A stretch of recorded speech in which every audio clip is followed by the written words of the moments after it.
Whoops! Ayan! Hello, Kid Eve. So, nakikita niyo na ba to?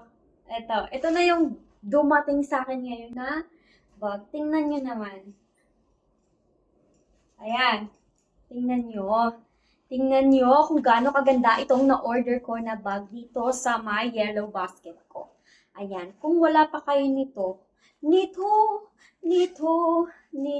ayan. Ayan, ito na yung sign. Kapag maganda, anong ginagawa? Siyempre, chine-check out yan mga ni. Chine-check out niya. Tingnan nyo yung kalidad ng ating bag dyan. Tingnan nyo.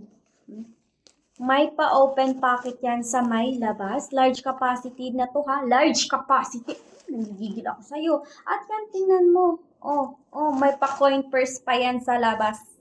May pa-coin purse pa.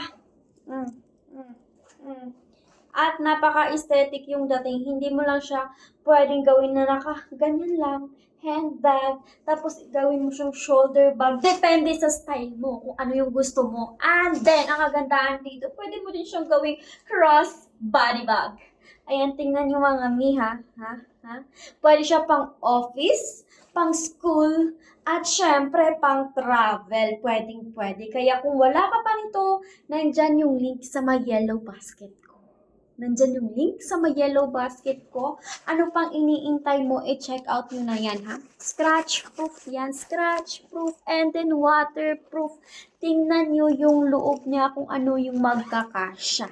Large capacity na din yan. Naka-double-sided or double lining na din yan yung kanyang loob. Yung kanyang tela ay nako, imposible talaga na mabasa yan. Nako. Kung ikaw ay nag-o-office, nag-school, yung mga documents mo dyan, kasyang-kasya dito yan. O tumbler mo, kasyang-kasya dito. Meron yan sa may gilid. May payong ka, hindi ka mamumblema dahil may lagayan tayo yan dito sa gilid. Meron niyang side-by-side, two-way pocket, and then meron niyang open pocket sa labas, and then meron pa siyang pakoy purse. Meron tayo dyan iba't ibang kulay ha. Ito lang sikat yung gusto ko. Kaya kung gusto nyo din to, dyan. Nandyan sa yellow basket with me. Go. Check out nyo na.